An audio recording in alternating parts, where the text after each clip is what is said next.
Good morning. I'm David Wessel. I'm director of the Hutchins Center on Fiscal and Monetary Policy here at Brookings, and with my colleagues in the Global Economic and Development Program, we're very happy to welcome Tobias Adrian of the International Monetary Fund to talk about financial stability. I think before the financial crisis, financial stability seems like something that was really important, but not something that people worried enough about. We learned our lesson, and even though it's been almost a decade since the onset of the financial crisis, and perhaps some people, perhaps even some in power in the United States, are ready to roll back regulations, say we don't have to worry about financial stability anymore, we're not convinced here.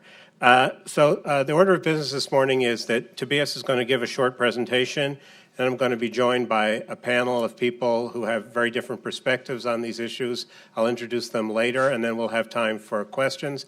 Everybody should know that we're webcasting this, so if you fall asleep or use your phone, you might see it on C-SPAN tomorrow at 3 a.m., so be careful.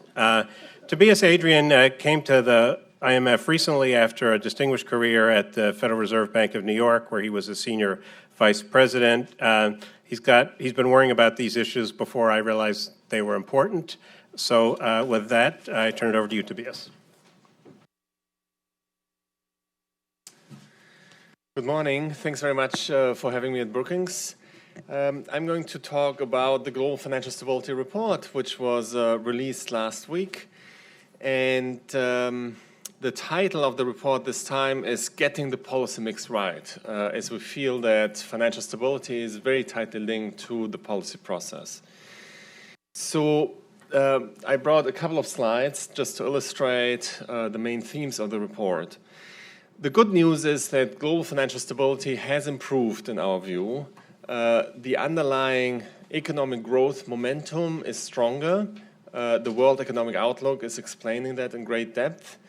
So growth is growing, and the outlook for growth is positive. Furthermore, risk appetite has improved in financial markets, so financing conditions or broader financial conditions are favorable, and that's not just in advanced economies, but also in emerging markets. However, there is downside risk, and the downside risk that we see is primarily related to policy uncertainty.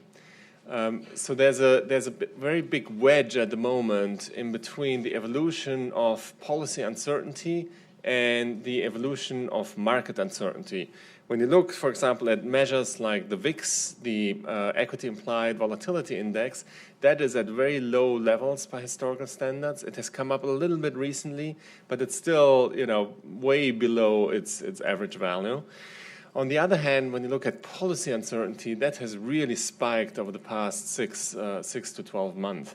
So there's a big disconnect in between the volatility that is priced into markets and policy uncertainty measures.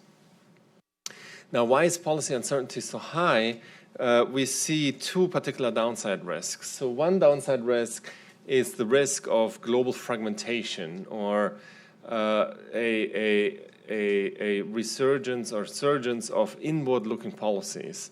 As you know, the policy debate has shifted around the globe, and the kind of values that the IMF is standing for, including global trade and multilateralism, have been questioned recently in the political process. And so there is a risk of global fragmentation and protectionism. Secondly, we worry about financial conditions. So we worry that there might be a sharp tightening of financial conditions. We have seen very much risk appetite that has increased. Credit spreads have tightened. Valuations in equity markets are very high. Equity volatility is very compressed. And when you see these kinds of very benign conditions in financial markets, there's always a risk of a sharp reversal. And that could be triggered, for example, by expansionary fiscal policies, fiscal deficits that are increasing, or it could be triggered by other policy developments. So let me talk about 3 regions in particular. I'm going to start with the US, then talk about emerging markets, and finally about Europe.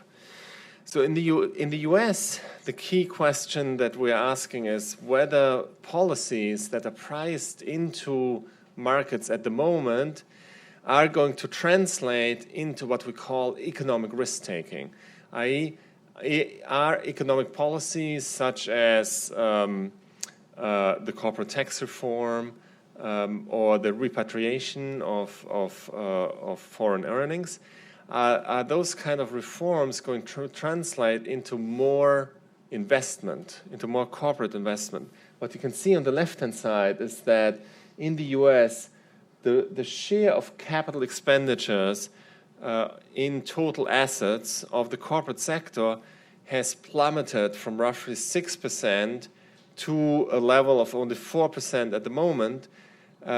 So the 6% really lasted from the early 1980s until the early 2000s. And then in the 2001 recession, investment plummeted and really hasn't recovered since.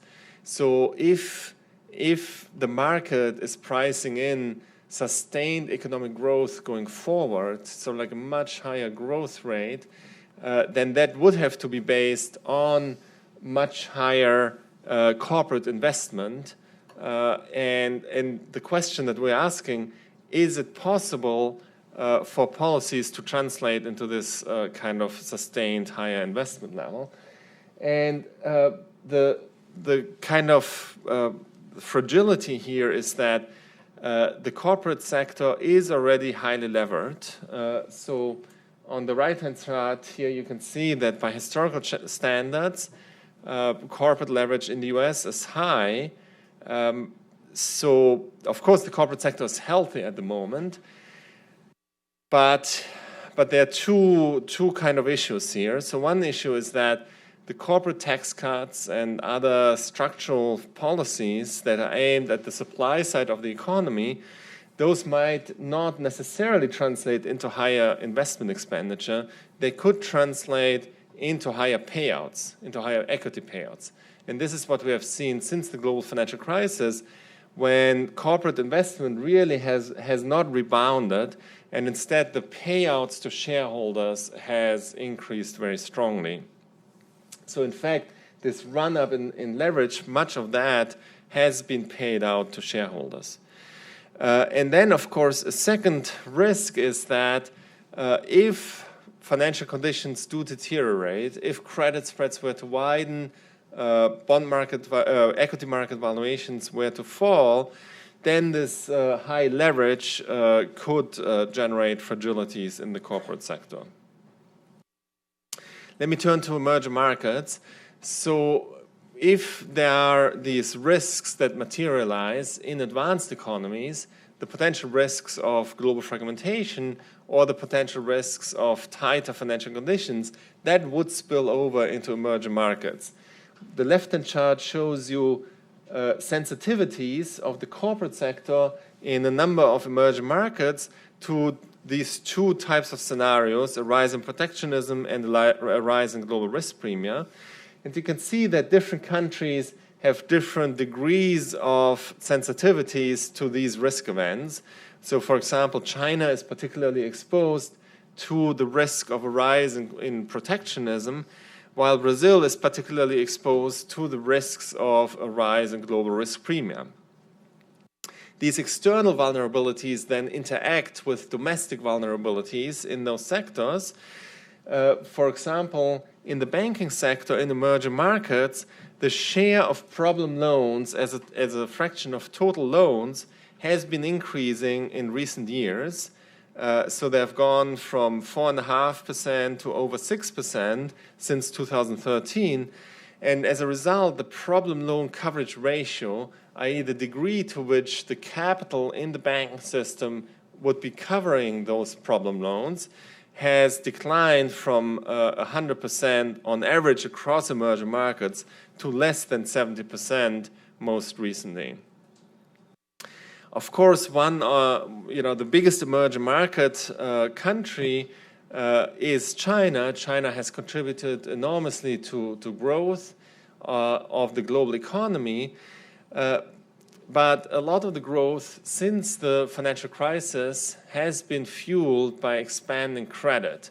So the ratio of credit to GDP, the ratio of total credit in the Chinese economy to the size of the economy in terms of income, so the credit to GDP ratio, has increased from roughly 100% at the end of the financial crisis in 2000, or in the financial crisis in 2008, to over 200% more recently.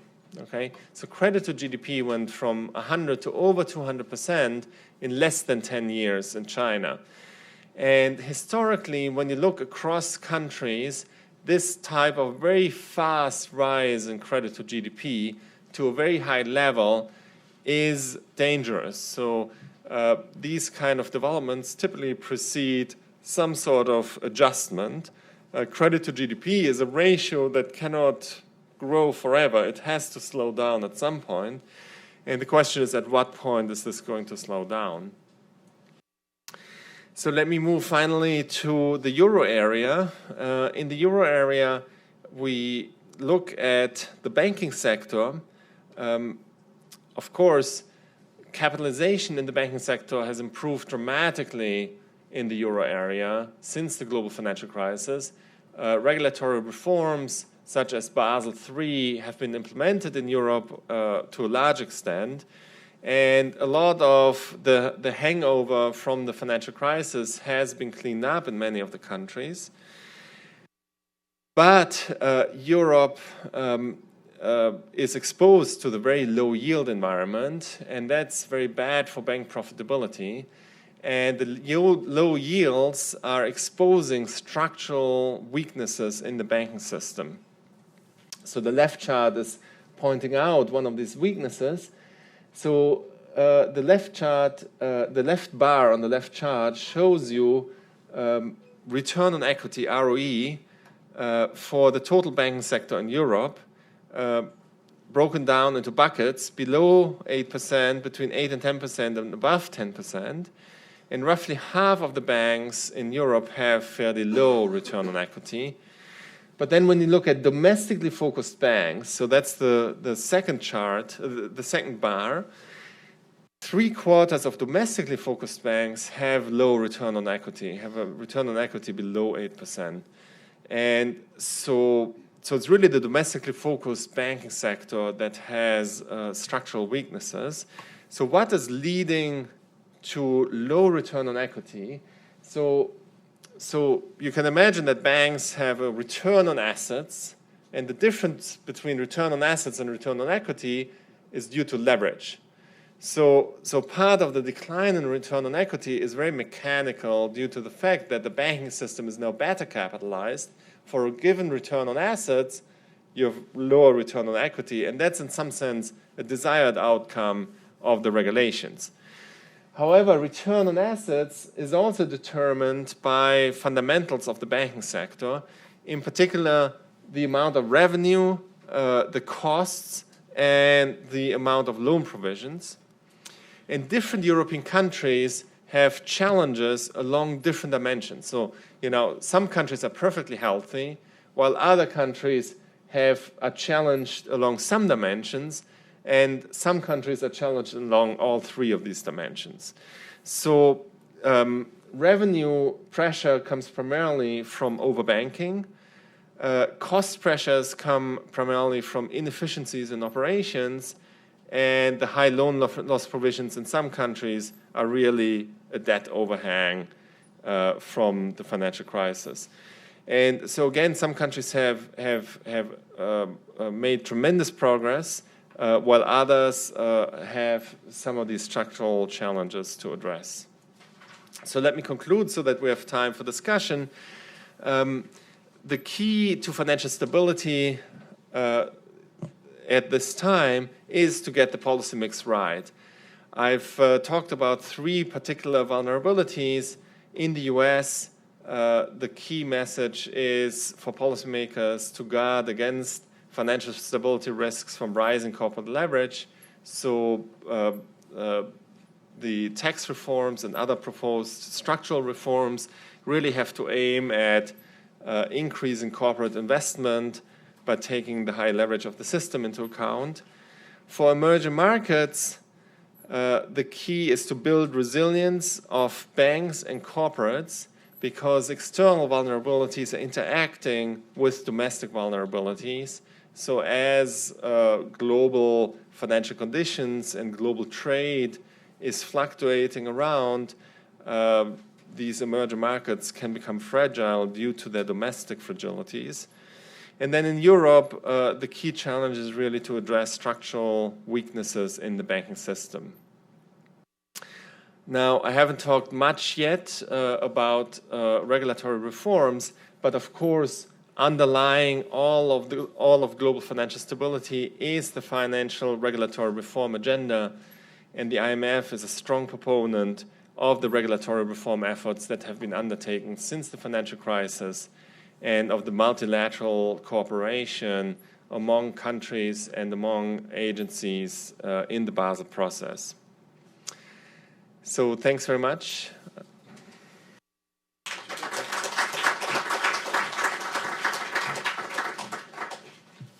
Why don't I have the panel come up and sit wherever you like. Thank you very much, Tobias. I appreciate presenters who actually remember to look at their watch. So I noticed you checked several times. I'm very pleased that we have a panel of people who come at this important issue from a number of different places. I want to say that I'm standing here not in order to assert some sort of dominance over the panel, but as you can see, we're kind of limited on space, so it was only for that. Next to Tobias is Brahima Koulibaly, who is new to Brookings. He's a senior fellow in our Global Economy and Development Program, a co-sponsor of this event, and director of the Africa Growth Initiative here. He comes to us, and we're very happy to have him after 13 years at the Federal Reserve, where the Board of Governors here in Washington, where he was most recently chief of the Emerging Markets Branch. Next to him is Deanna Farrell. Deanna is now head of the J.P. Morgan Chase Institute, which is doing interesting work, taking advantage of all the data that J.P. Morgan has on how the consumers and businesses work. I should note, I'm asked to note that J.P. Morgan itself is a donor to Brookings, but actually had nothing to do with this event, but we always like to disclose that when it happens, and we appreciate their support. Deanna has in the past worked at the McKinsey Global Institute and was in the White House National Economic Council during that calm period immediately after President Obama's election, when we really saw what financial instability was. I guess it's kind of a relief that I wonder, Deanna, if in this day in 2008, whether you thought we'd be discussing whether there's too much optimism in the financial system, and that was a downside risk. Next to her is Robert Kahn, who's at the Council on Foreign Relations, who has been, among other things, with More Capital Management, has worked at the fund and at the Federal Reserve. And finally, I'm pleased to be joined by Daniel Heller, who is visiting at the Peterson Institute for International Economics across the street. Before that, he was the head of financial stability at the Swiss National Bank and has been involved in these issues for a long time. So, Deanna, maybe I can start with you. So if you read the Global Financial Stability Report and you look at that nice spider chart they have, it looks like everybody's very optimistic, even though there seems to be a lot of downside risk, both in the narrow senses that Tobias outlined, but also in the rather unusual political environment we find ourselves. So does this make sense, this market optimism in this context? Well, let me thank you, Dave, for the introduction, and everyone for being here. I'll start with where you left off, which if just under 10 years ago, when we were watching the system spin out of control, we could have envisioned me sitting at a Brookings Hutchins event in the calm state that we find ourselves in today. I think we would have thought of ourselves as very lucky, so I will say that. And Tobias, thank you for your work on this. I thought this was a good report.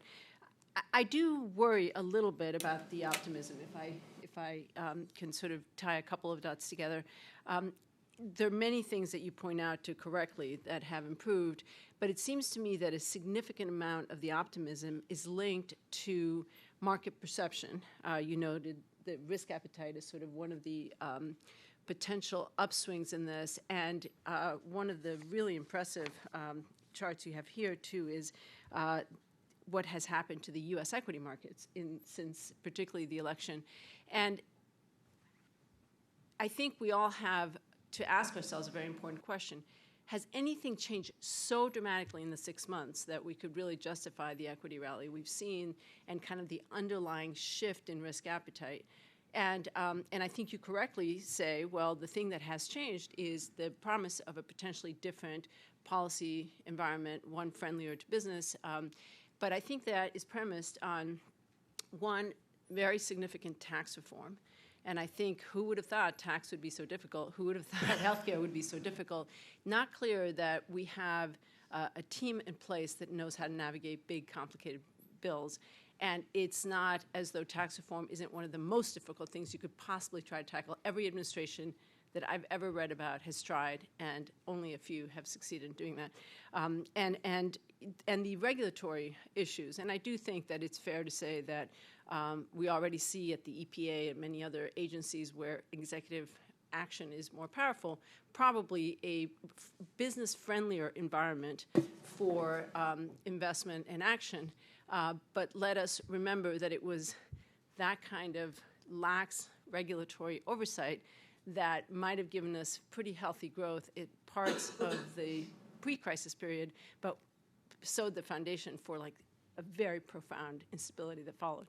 So I do worry that we are relying, the optimism that you report here is relying too much on either something that is unlikely to happen or could happen in a nefarious way that would undermine stability in the long run. So let me just start with that. And the question would be, is that fair, and how would you respond to that?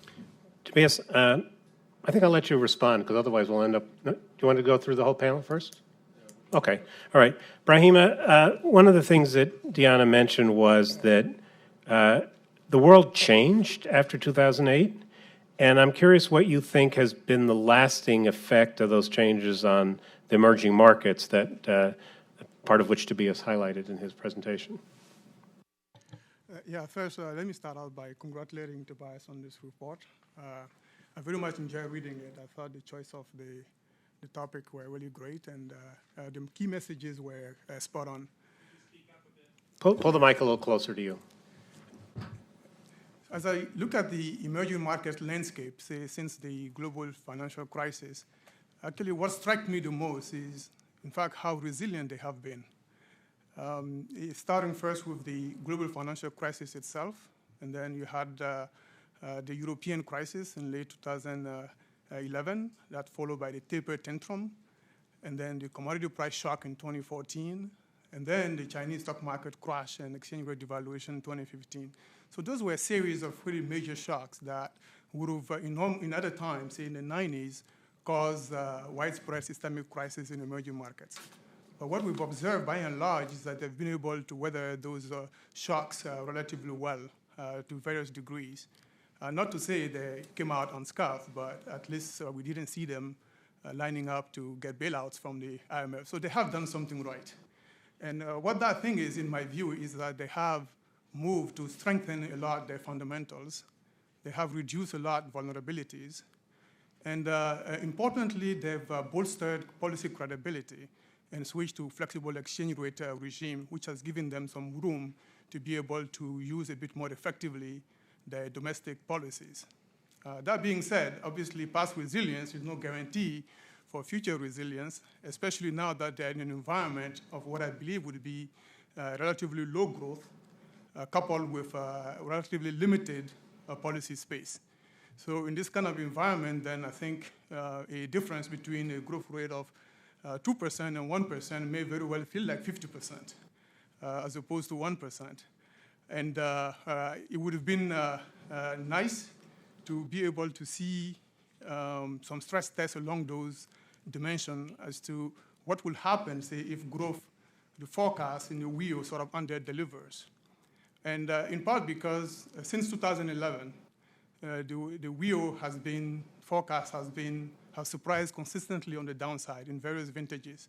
And that is not a criticism of our fund colleagues. I think it's a reflection of how we approach forecasts as macroeconomists.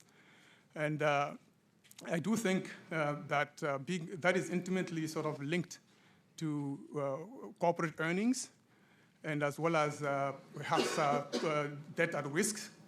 So it would have been good to be able to kind of provide some scenarios where you shock growth, and then we see then how many emerging market firms are able to survive, and whether this could indeed turn into a much bigger problem. Rahima, what happens if the dollar is very strong and emerging market corporates have borrowed a lot in dollars? Is that a risk that I should worry about, or do you think that's one that's overplayed? I think that is a risk certainly to worry about. And if you go back to, I think, the 90s and earlier part of 2000, it was one of the perennial problems that emerging markets indeed had. So what the stronger dollar does is basically weakening the emerging markets' currencies. And to the extent that they have some liabilities not fully matched by dollar assets, then it sort of boosts a little bit their debt servicing costs. And that in turn can indeed create problems for them. I think it is part of the issue, the vulnerability they've reduced, the ones I alluded to earlier.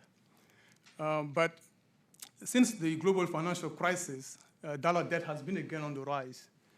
And just last week, I read a report on the Q1 2017 that it was the highest issue, about $100 billion of issuance, which was the highest in any first quarter. And but that is not to say that they have exposures. We need to go back and then be able to see whether they are sufficiently hedged, either naturally or through the financial system. And unfortunately, it's where I think, too, there's some data gaps that don't allow us to be able to assess the extent of the exposure.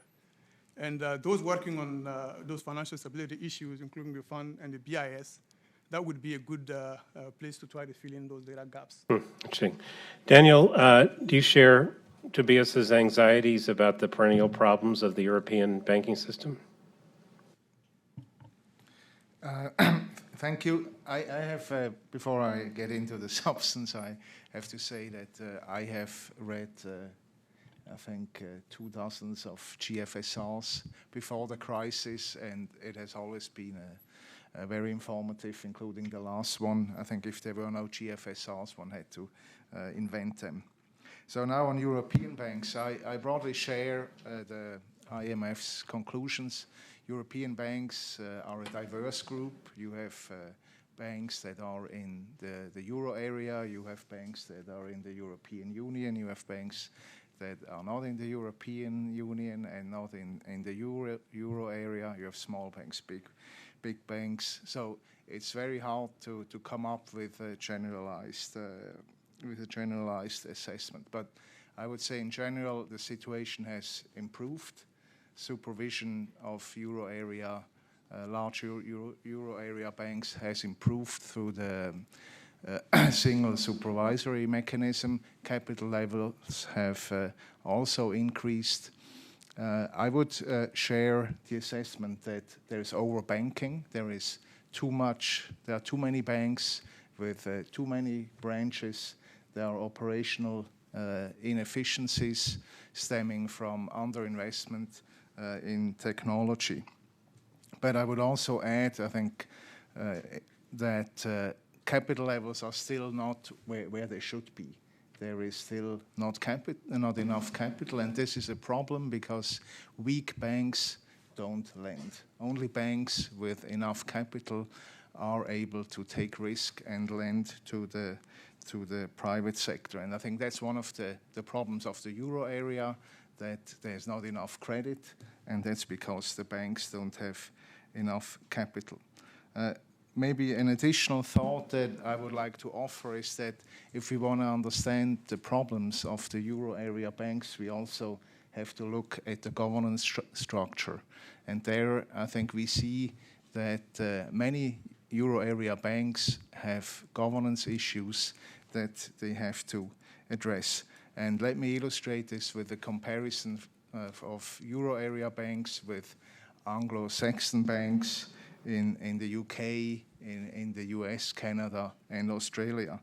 And what we find, for instance, is that fewer large euro area banks are listed at stock exchanges. Only about 2/3 in terms of assets are listed on stock exchanges compared to basically 100% in Anglo-Saxon countries. This means there's less transparency in euro area banks, there's less market discipline, and this ultimately is an explanation for the balance sheet problems, the NPL problems. And if you look at the ownership structure, we also see that large euro area banks, they have much less dispersed ownership. Less than half of euro area banks have dispersed ownership compared to about 90% of Anglo-Saxon banks. And this implies that it's much more difficult for these banks to raise capital because you will have a large shareholder that don't like to be diluted. Thank you. I should have noted, I meant to, that although Daniel was the head of financial stability at Swiss National Bank, his most recent job was an executive director at the fund for Switzerland, and a great collection of countries: Switzerland, Poland, Serbia, Azerbaijan, and what were the four Central Asians? Do you remember them? Yeah, sure. Kazakhstan, Kyrgyz Republic, Turkmenistan, and Tajikistan. Very good. So, Rob, on one hand, I'm taught everything has changed since the global financial crisis. On the other hand, there's this fascinating observation, and the world is more global. I mean, I read in the paper today that a Chinese conglomerate is now the largest shareholder in Deutsche Bank. Diana's outfit has forecast, has talked a lot, the McKinsey Global Institute talked a lot about the financial connections across countries. Yet the GFSR says that, well, somewhere between 20 and 40% of the variation among countries can be explained by global financial conditions, but the bulk is still domestic. And even more interesting and surprising to me, the fraction that's global has not increased in the last 20 years. You buy this? Well, my basic presumption is to buy whatever's in the report. That's no fun. It's a great Gosh. report. I always rely on it. I learn from it, and it has become so important that it does set the starting point of international debates. But I think, David, you've hit on the thing I struggled with the most as I read the report, because certainly my presumption coming in is exactly as you said it. And let's use the U.S. as an example. Following the global financial crisis, we've lost confidence in a lot of the critical economic relationships that guided our understanding, both in terms of how the economy responded to shocks and the role of monetary and financial policies, the Phillips curve, the Beveridge curve, the role of international factors, and they did and didn't. And we have struggled, right, and debated what it means for the U.S. economy, what it means for where long-term interest rates are going to go, and where, indeed, the economy is headed. And so certainly my presumption was, indeed, that things have changed in recent years, and that as we move forward, we do probably need to be paying a lot more attention to international factors and the role they play on the U.S. economy in terms of how shocks transmit and the like, that we need some different models. Maybe that's wrong. Maybe it's just that in some sense these relationships have been delayed by headwinds, by the natural repair that needed to happen, and we're going to kind of be back to these relations are going to start manifesting themselves in coming weeks or months. But it hasn't happened yet, and as long as it doesn't happen, we need to admit that uncertainty. From that perspective, I think the report, and particularly Chapter 3 of the report, which is excellent, presents a conundrum in this way. It does argue for globalization and more attention to global factors, but the evidence they present on this long-term limited change in the role of international factors seems to me cuts against this conventional wisdom. And it's very hard to know. I think it does feed into the broader question we're discussing today, which is the role of extended policy uncertainty for markets and for financial stability more broadly. But the world has enjoyed or suffered, depending on your perspective, very low interest rates in the United States for a very long time, with some degree of uncertainty about how fast they were going to rise, but I think that uncertainty has dissipated some. They're going up. So do you think and the report mentions this, do you think the system is vulnerable to strains that will occur when the biggest central bank in the world starts to raise interest rates. Could be another 50 basis points this year.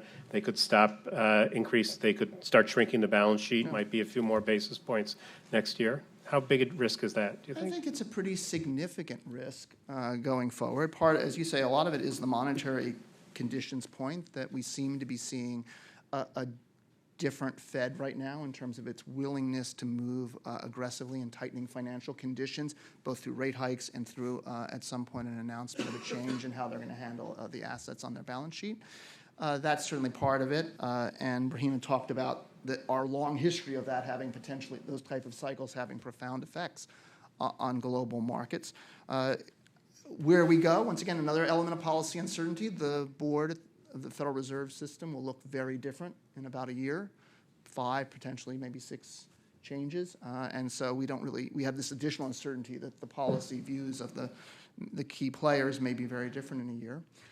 So yes, I do think that is a significant continuing risk in terms of the policy. And if I can kind of just broaden it out and tie it back into some of the earlier comments, the broader question here is that, to my mind, is the market's resilience to this extraordinary range of monetary and geopolitical risks that we face. Now, at one level, we shouldn't be shocked. Jens Nysted at Morgan Stanley and I went back and just looked at the long history of political shocks since World War II. And what we found was that actually in the majority of cases, markets, while they often fell quickly after a big shock, bounce back very quickly as well. And often within a period of a week, we're back to where they started. So in some sense, this resilience that we've seen in the face of these uncertainties following things like the Brexit vote or French elections and the like actually is more the norm than the exception. But when we pushed further and said, well, why is there this confidence despite all this economic and political uncertainty, we kept on coming back to the idea that markets had a strong, in cases where they were resilient, had this strong confidence in the policy framework. It goes back to Tobias' first slide. And this confidence that policymakers will do the right thing. Now, in some cases, that can be a monetary and fiscal response. In some cases, it's confidence that the key political leaders have the ideas, the wherewithal, the skills to respond in the right way. And of course, if anything challenges that, whether it's the people in power or this more broad wave of populist and nationalist sentiment, which I believe is going to continue to constrain policymakers going forward, then that may call into question this fundamental anchor in market response, which comes from just basically saying policymakers can deal with whatever we face. So, Tobias, can we start with the point that's been made a couple times? The markets, emerging markets, have been impressively resilient through a series of post-crisis shocks. I sense a little bit of anxiety on the part of the panel that period may be coming to an end. Do you share that anxiety? So we have been through a very long expansion since the financial crisis. The economic expansion has been 7 years already, which is much longer than the average expansion since World War II. During that expansion, growth has been very low. Globally, growth is low, and that is reflective in very low interest rates. So central bank interest rates are low because we're in this low growth environment where demographic factors are changing, where productivity is lower. So we have been in a recovery, but it's a recovery with low growth.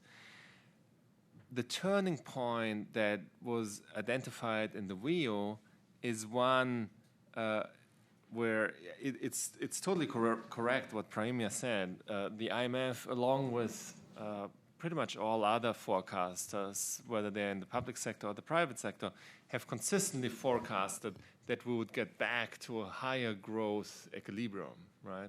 So post-financial crisis, people every year would forecast, well, we're at 1.8% right now, or at 2% right now, but we'll get back to 3% next year.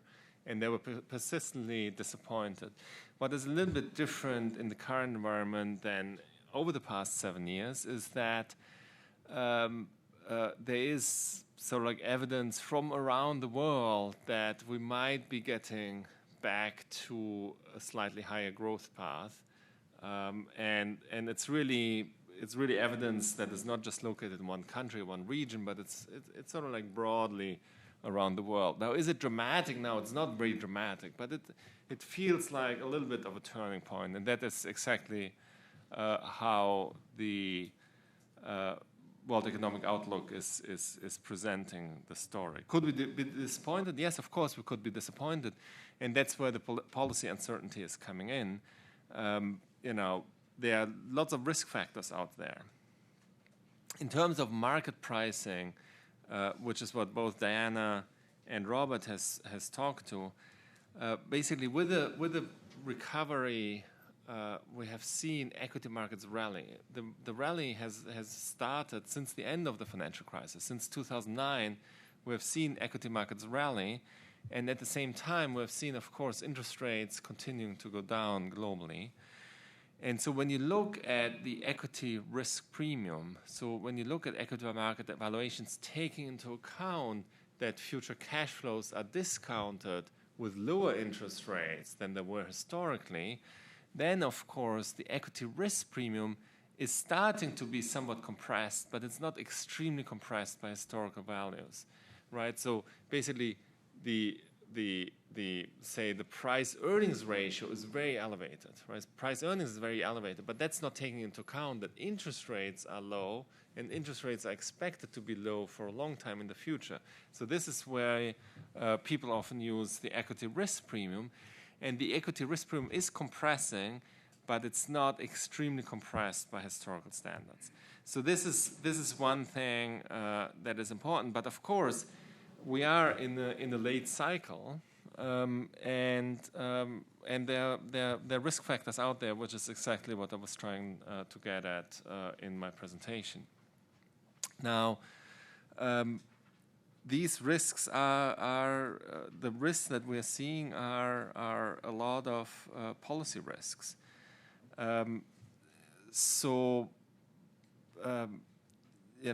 Prahima was talking about emerging markets, and we fully agree that emerging markets are exposed to these swings in global financial conditions. So we actually document that when you look at domestic financial conditions in countries around the world, 40% of those domestic financial conditions are associated with global financial conditions.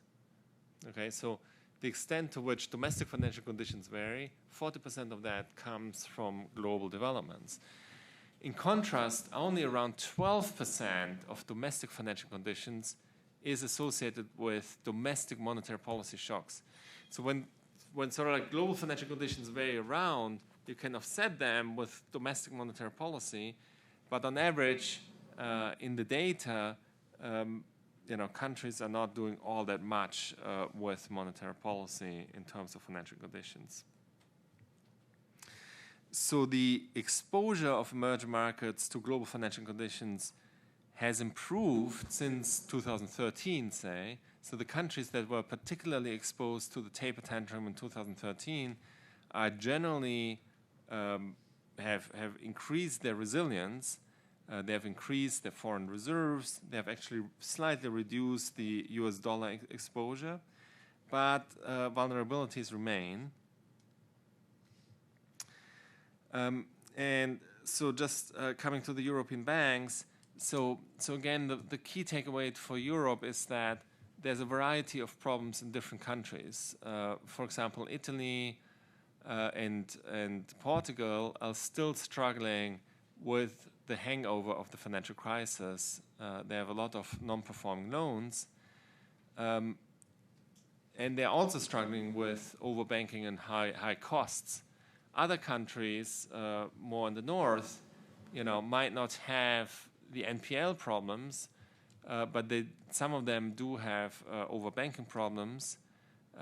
Some of them actually only have the overbanking problem, They have very low costs, but they have a lot of branches. So you really have to look at different countries have different problems in Europe. I have a different question, but if anybody have a response or want to follow up on anything that Tobias said. So if I hadn't read the GFSR and I had to guess what they would say about the U.S. economy, I would not have expected to see U.S. corporate leverage as the one thing that's highlighted. I recognize, and Tobias had this nice chart about leverage, and he nicely adjusted for energy.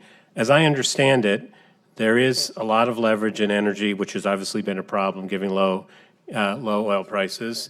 And there are issues that the Fed has pointed out in real estate.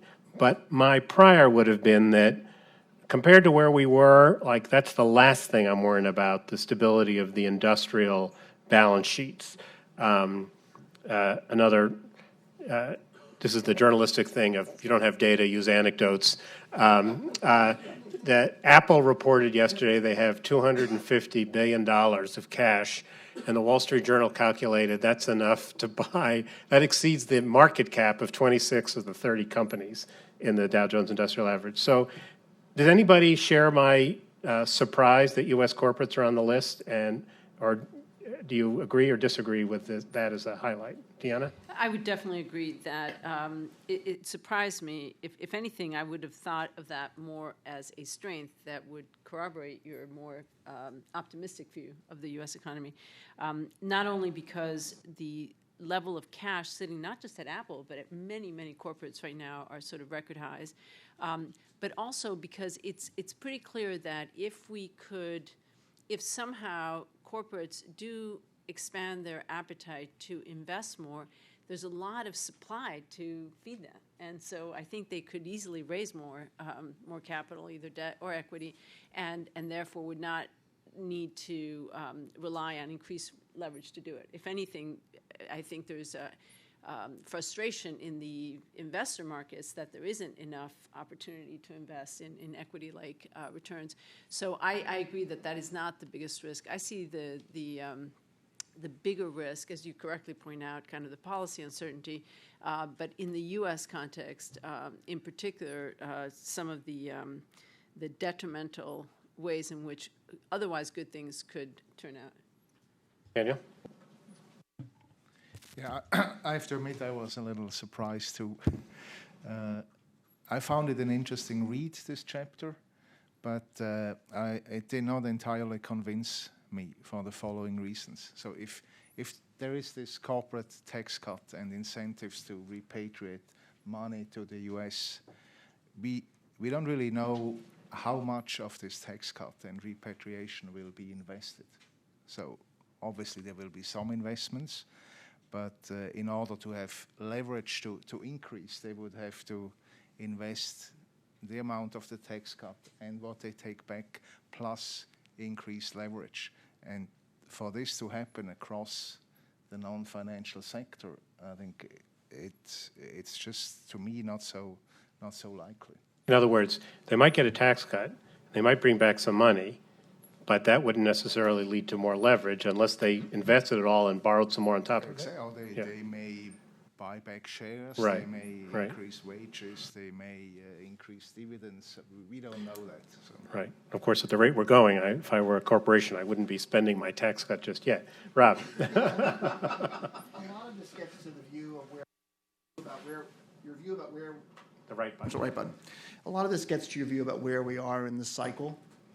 Certainly, I think there are a lot of commentators out there that worry that particularly low-rated corporate credits are extraordinarily rich for this stage of the cycle. Of course, then we debate where we are in the cycle.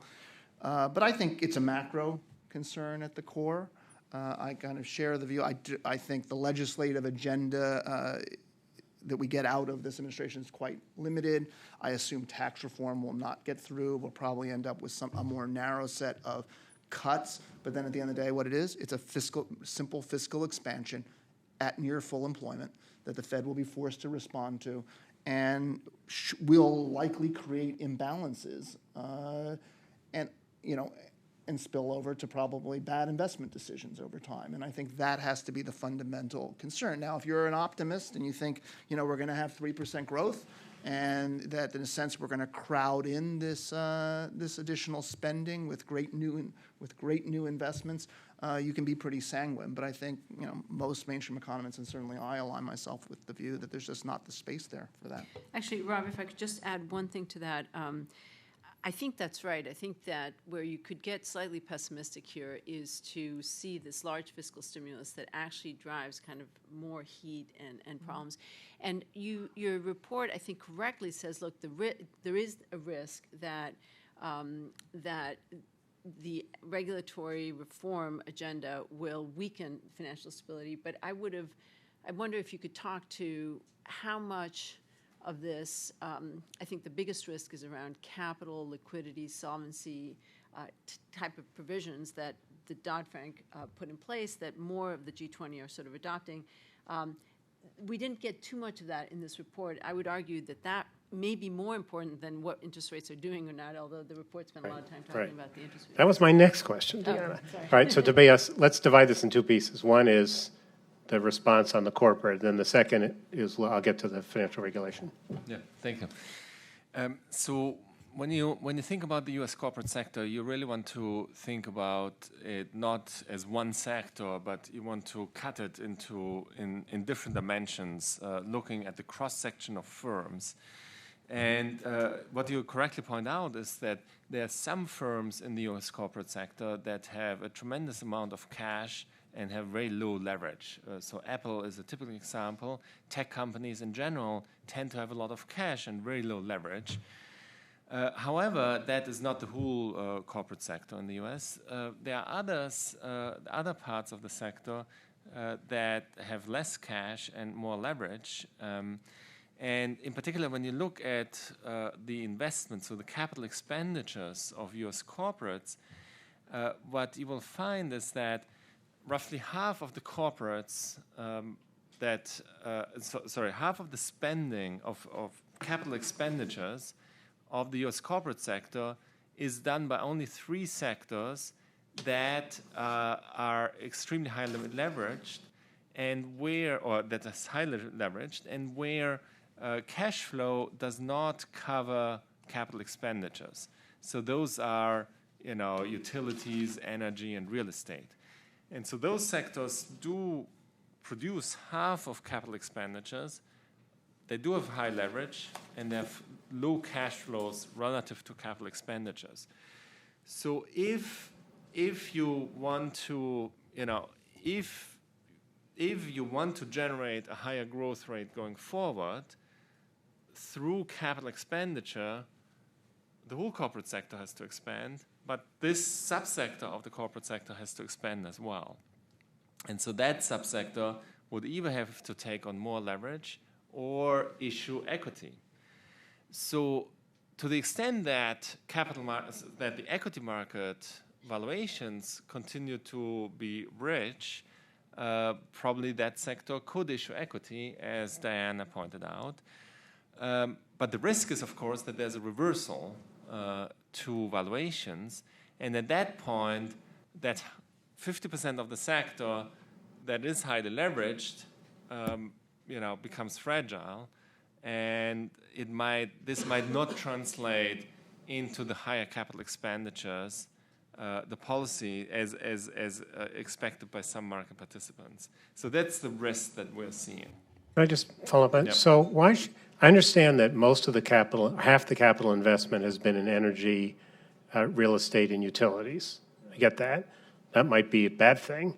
But why would I have to project that will continue? Isn't there a possibility that investment will not? We've overbuilt shopping centers. We've done the fracking thing so that the majority of capital spending, if we get a capital spending boom, will be on the other sectors of the economy, the industrial and the high tech and all that?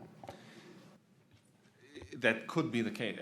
For sure, I mean, the future of the economy could look very different than the past. But, typically structural changes in the economy, compositional effects across sectors are very, very slow-moving kind of things. So I guess I thought the anomaly was that the other sectors aren't investing rather than that these sectors were. But no, all of the sectors have cut back capital expenditures.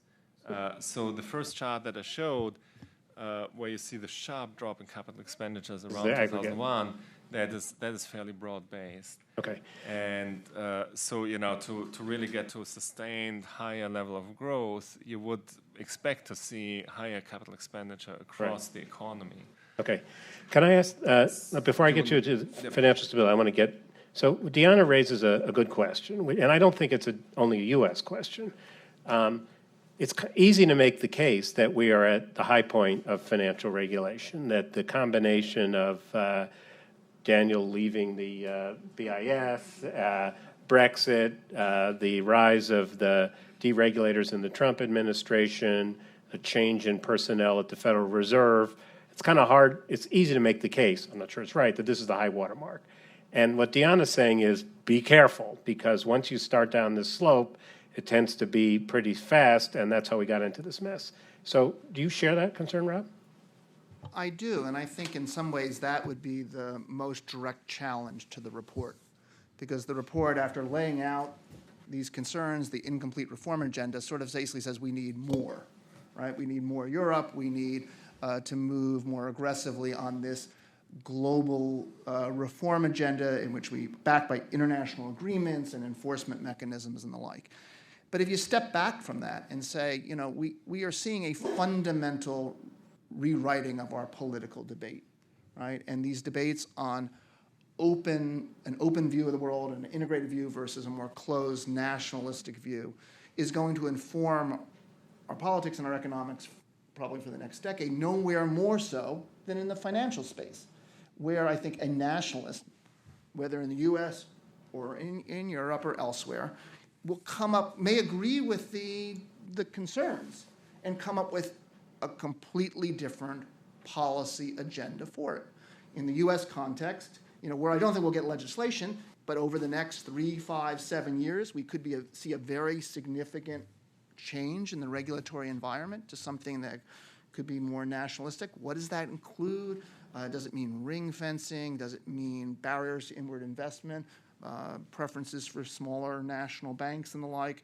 On the other hand, it could mean regulatory forbearance and laxity. We don't know, and that regulatory uncertainty hangs with us. But certainly at the core of it, that nationalist approach involves rejection of large multilateral agreements backed by binding sacrifice of sovereignty in the name of a greater good. And I think that, in some sense, is the core of the argument, is how we form a coalition for the kind of suggestions that are in this report. Rahima or Daniel, do you want to weigh in before I toss it back to? Go ahead, Daniel. I think the spectrum of possible scenarios is just extremely big. Which you do point out. And I think they've definitely. What is in the report is, in a way, one can see they try to come up with what we know are possible scenarios, like corporate tax cut in the US, some repatriation of money. They say that regulation may be weaker. They make a point it should not happen. But of course, I mean, the world can fall apart. I fully. I do think that one of these. I always feel like these reports, if something happens, they've got it covered. Like there was a sentence or a footnote that said, "Oh yeah, we mentioned that." So Tobias, how serious a risk is it that we have a race to the bottom in financial regulation after this sustained race to the top? So of course, the International Monetary Fund is very much committed to global cooperation among the regulatory bodies. We feel that it has served the member countries of the BIS and the world more broadly to coordinate globally on minimum standards. One thing that is important to recognize is that, say, the Basel III process is international cooperation, but of course, every country can implement those standards in the way that it sees most useful for its own country. So those are not binding agreements. So it's the regulators that are convinced by the process that are going back to their home countries and then go through all of the processes that are, particular to their countries in terms of writing rules to implement those standards or passing laws to implement those standards. So there's no sovereignty that is giving up to the international regulatory bodies. So we are at the fund. We are fully committed to the high capital standards and liquidity regulation, as well as the resolution regime that has been developed since the financial crisis. We feel that this is really the core of the regulatory reforms. We are now in a system where banks are much more highly capitalized. The system is much more resilient as an effect. And the quality of capital has increased as well. Similarly, liquidity standards have been introduced, which makes the banking system a lot more resilient. And then the resolution regime really aims at dealing with too big to fail issues so that large financial institutions can be resolved in a manner that does not create systemic risks. So those are the three main pillars of the international regulatory reforms. Of course, in every jurisdiction around the world, there have been additional rules that have been implemented. Those additional rules are not necessarily part of the Basel Agreement, they are not necessarily part of the global consensus, and some of the additional rules might be streamlined. So even in the implementation of the Basel regime, there are lots of degrees of freedom that regulators have, and with the benefit of seeing how those regulations work, some of the regulations might be optimized without giving up of these core principles, which is high capital, high liquidity, and the resolution regime. I compliment you on the diplomacy of that answer. Brahima, we haven't talked about China. The report makes the obvious but rather frightening observation that the Chinese have a real tension between, on one hand, they want to deleverage, on the other hand, they want to keep growth going. So I guess it occurs to me that if I were stepping back and looking at what are the 2 or 3 things that could really upset this apple cart, that China blowing it would be one of them. So how do you think about China? Are we sufficiently concerned about China? But more importantly, is China sufficiently concerned about getting the balance right, do you think? And you don't work at the Fed anymore, so you don't have to be diplomatic like Tobias.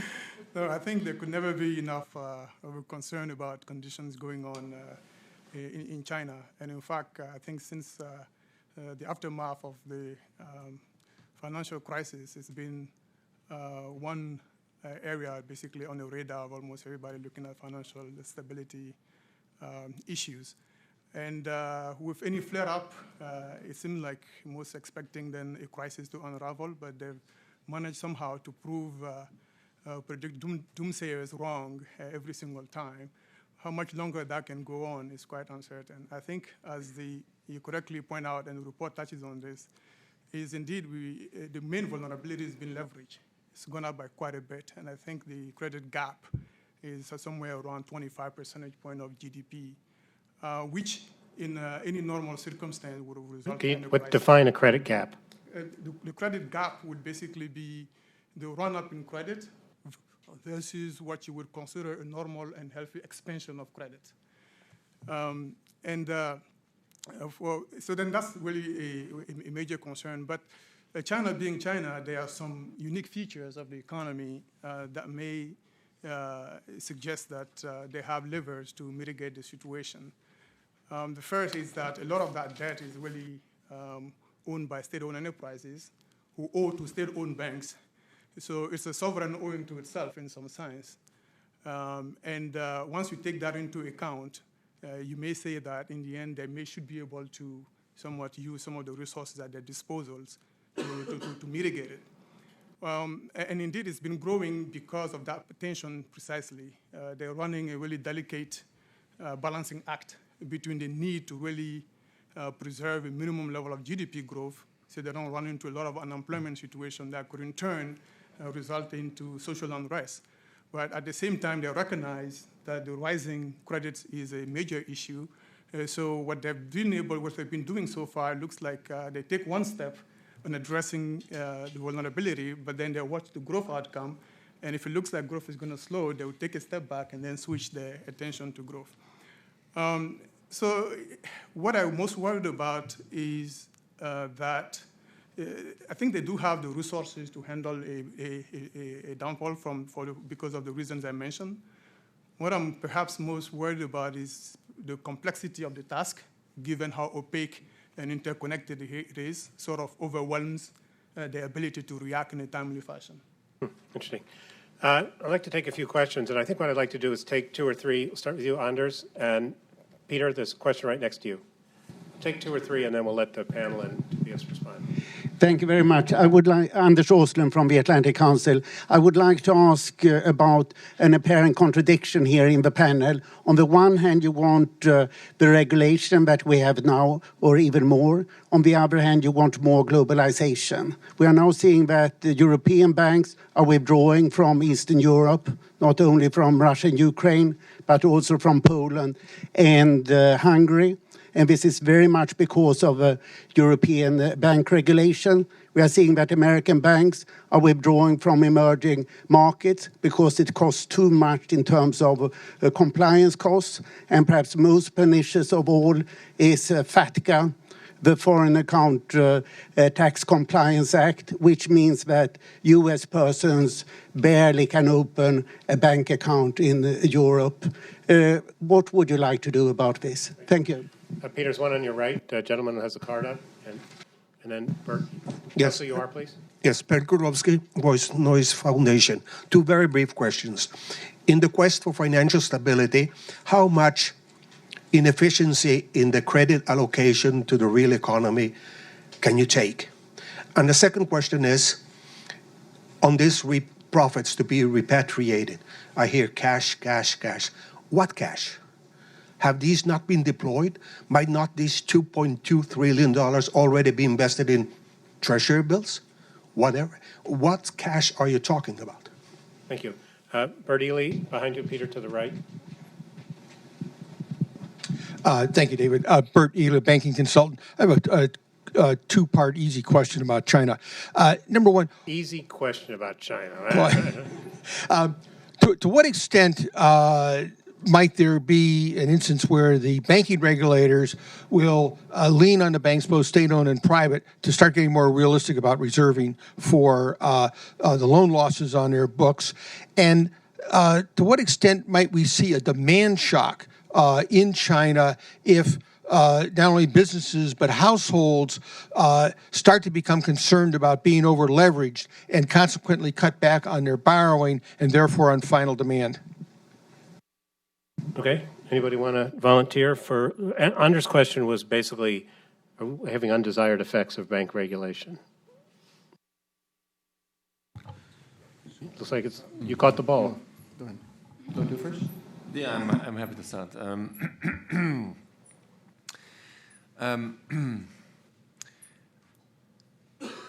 So we do see to some extent that global banking is becoming less global.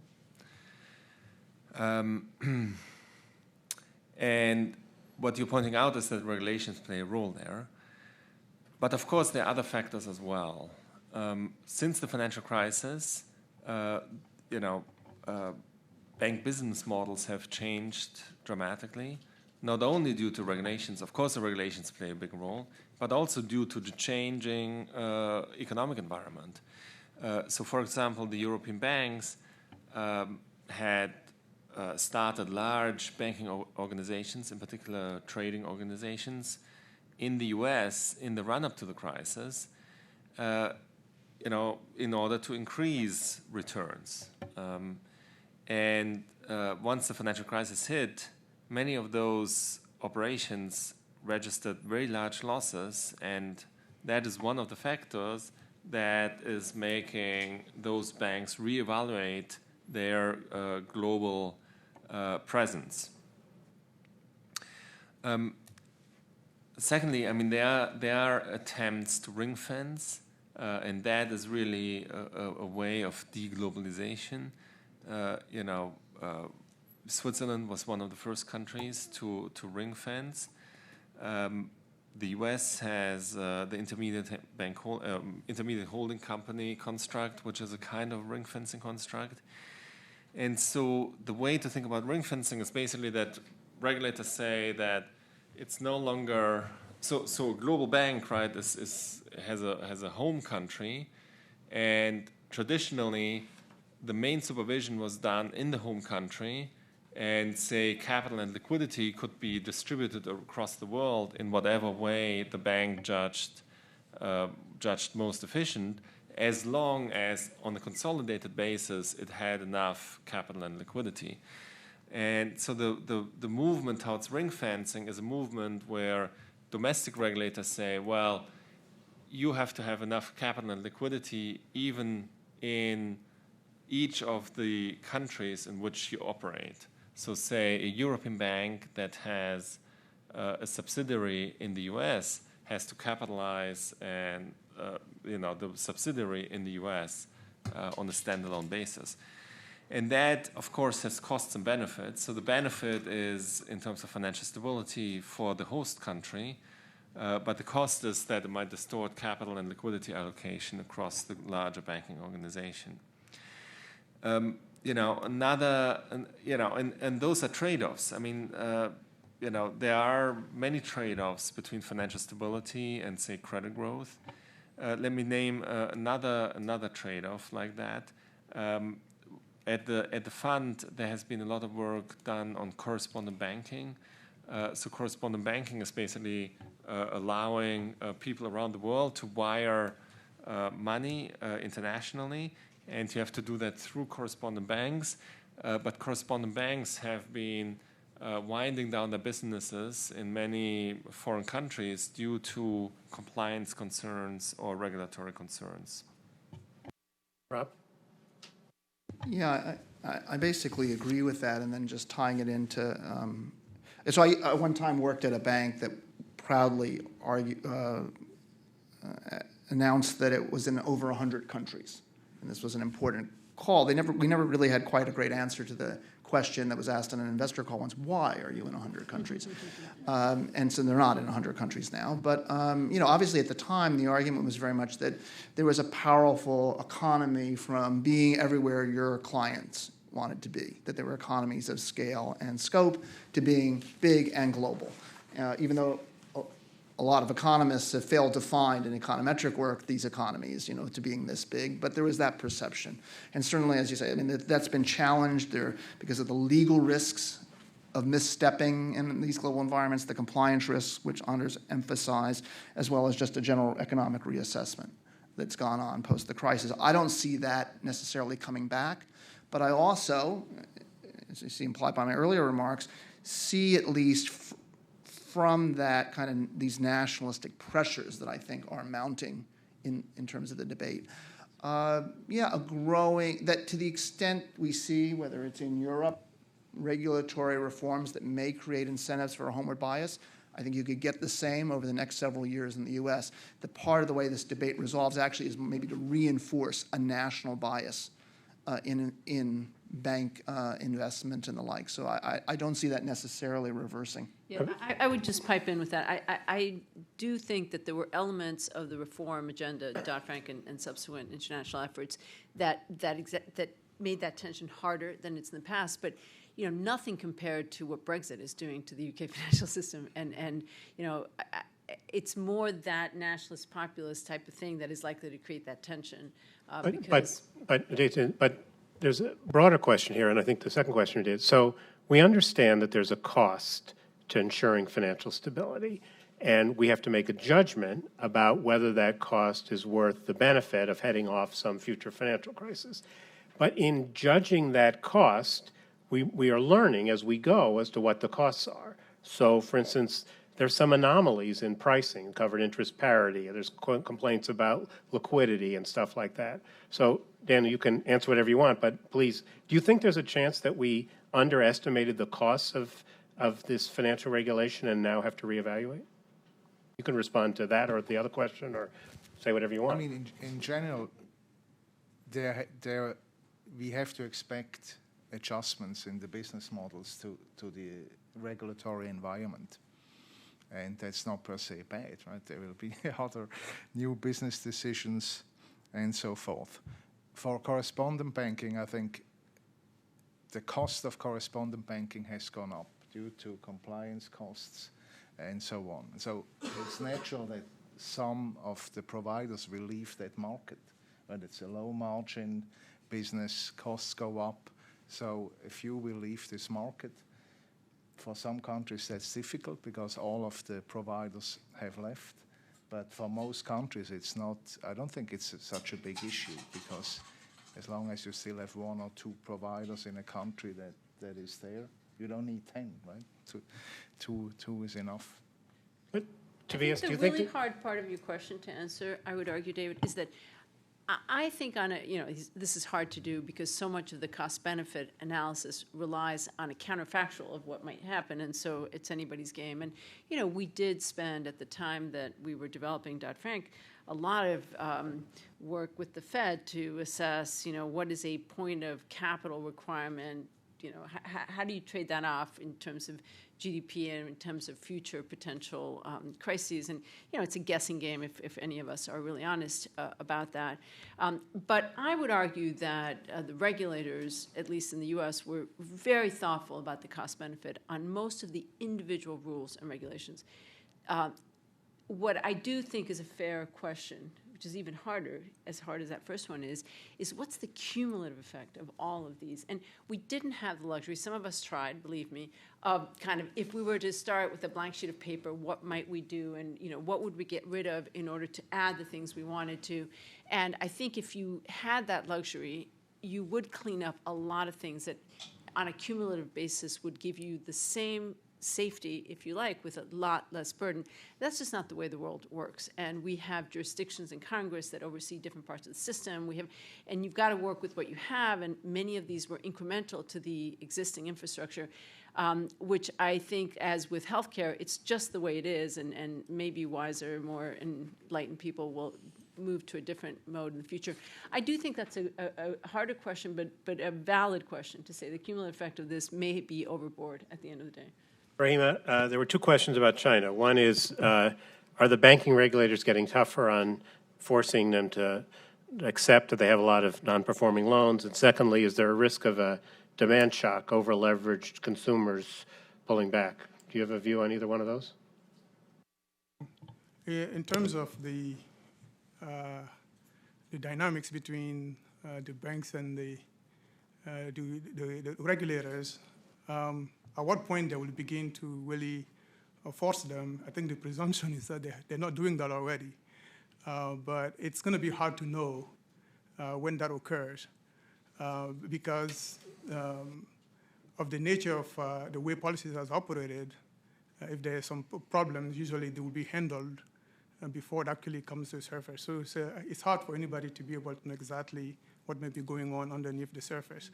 But going also the other way, I think there's been some evidence that regulators have recognized, have exercised some regulatory forbearance, and that perhaps even the non-performing loan numbers that we're seeing do not fully reflect the true nature of the problem in the banking system. Now, when it comes to the Chinese household and the demand shock, the area where that is cause for concern actually is the real estate sector. That's where a lot of the debt is, and they've been struggling with it to sort of contain it. I think part of it was driven by demand with the increase of urbanization, but there's also part of it that could have been basically developers getting a sort of getting ahead. And so where the households may actually get that kind of a wealth shock that may cause them to sort of pull back more from consumption would be basically the real estate sector. So the Chinese have also been fine-tuning policy to manage real estate prices. I think recently we've seen them go up quite a lot, but like around October of last year, they begin to deploy some prudential policies to try to gradually cause them to exercise a soft landing and prevent precisely that outcome. Thank you. Take a few more. Peter, two gentlemen here in the front. And, Anna, the guy in the back, could you raise your hand again? The name is Judd Harriet. I'd like to draw you out a little bit more on the race to the bottom. What does this mean for Dodd-Frank? Specifically, what does it mean for the derivative trading component of Dodd-Frank? Okay, thank you. Can you pass the mic behind you? Hi, I'm Hunter Hamrick. I'm with National Journal, and I noticed like throughout this conversation we've been talking about regulations, specifically Dodd-Frank. But one regulation that the administration has recently been doubling down on is Glass-Steagall. So I know like it's going to be like a really broad question, but what do you guys think about like the administration's desire to bring back Glass-Steagall? Like, do you think it can improve financial stability? Do you think it's just going to actually unstabilize it, or do you think it's pointless? We should just move on from that conversation. And Hi, I'm Barry Sterland from Brookings. Two things that the emerging countries really are concerned about generally, particularly in the Asian region. Commodity exporters are a tightening of conditions from a combination of US policies, high dollar, higher premiums and risk premiums, and the second is a demand shock from China.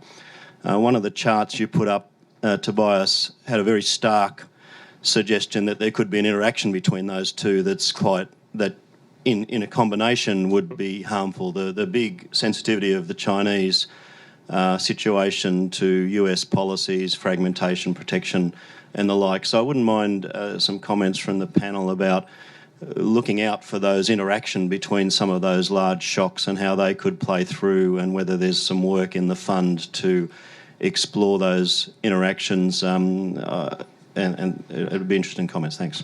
Deanna, do you want to take the Dodd-Frank questions? Derivatives and Glass-Steagall. Look, I think that this whole question, and your couple of questions brings it precisely to light, speaks to the deep policy uncertainty that is, the current situation, both in Congress and in the executive branch. So who knows what's going to happen? My sense, and I would agree with you, Rob, that it's unlikely that there is going to be radical legislative changes on this. So the sort of, if you think about the energy that there was around replace and repeal of the Healthcare Act, even that hasn't gotten anywhere so far, and there's just not that same kind of energy anywhere for a broad repeal of Dodd-Frank. But that's not to say that there aren't specific provisions that are going to be very, very attractive to change, or maybe should be changed or not. But we get back to the balancing act. So I would just comment on this, that I think what the most likely scenario is there are going to be some changes in the direction of relief for the industry, some of which will probably be good, some of which may not be good. But I doubt that there's going to be a pretty radical, rethinking Glass-Steagall or these sorts of things would be my best sense. Briefly, yeah, Rob. So Glass-Steagall, I don't know what it means, and I think it means different things to different people. But at the risk of oversimplification, it does seem to me there's two strong strands in the Congress. One is a focus on what you want to call a non-bailout criteria, right? Limiting the risk to taxpayer money from future crises, right? And that's very much a focus for them. And a lot of them fall behind these kind of notions of Glass-Steagall as a way of we're going to separate them and then we don't have to worry about, we're protected. And then the other is this broader financial stability piece. And I think a lot of the rule setting may really actually focus on that, sort of if they can assure themselves that they are protecting taxpayer money, we can give the forbearance. I don't know what it means for derivatives. I think the bigger risk in the near term is on capital and participation in these international agreements. Orderly liquidation, where we saw an executive order recently, is another area where I do think there's a lot of pressure to do something, and then the Volcker rule.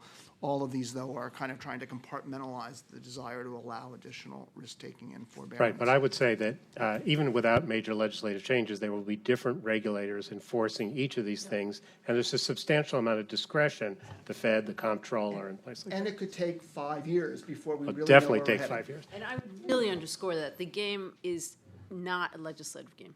Right. It's Tobias, a do you want regulatory to? game, and it could be pretty significant changes. Tobias, can you deal with the China question, the interaction between the commodity prices and the demand shock from China and the exposure of other emerging markets to China? Of course, there's a tremendous amount of work at the fund on these broad questions of particularly the international transmission of shocks. Commodity prices are a key transmission mechanism for shocks and a mechanism that can give rise to contagion. What we have seen in the latest commodity cycle is that there was a boom and then a bust in commodities around 2014, 2015, and that was very much linked with the slowdown, first the sharp growth in China, and then the slight slowdown of growth in China. So why is that? Well, China is a tremendous consumer of commodities because it's producing manufactures good for the whole world, and so the commodities are flowing into China, and then manufactured goods are flowing out of China into the world, and so the kind of growth rate that the Chinese economy has is very much a proxy for demand for commodities. But of course, it's not the only area. Demand for commodities from the U.S., advanced economies, as well as other emerging market countries is also important. But so yes, I broadly agree that the nexus between commodities, the business cycle, and the pricing of risk is very much at the heart of considerations for financial stability that are happening at the fund. Thank you. I just want to respond with an unanswered question on the amount of U.S. cash abroad. I think the short answer, as I understand it, is, of course, some of the foreign profits are actually invested in U.S. banks and in U.S. treasuries, so it's a bit of shorthand to say the money's overseas. But what the companies want is more flexibility on what to do with the money, and this repatriation would allow them at a lower tax rate to have full access to this money if they wanted to pay dividends or whatever. With that, please join me in thanking our panel and thanking all of you. A video of this will be online soon, if it's not already there, and if you take the papers at your feet and the coffee cups and put them in the back, we appreciate it. Thank you all very much.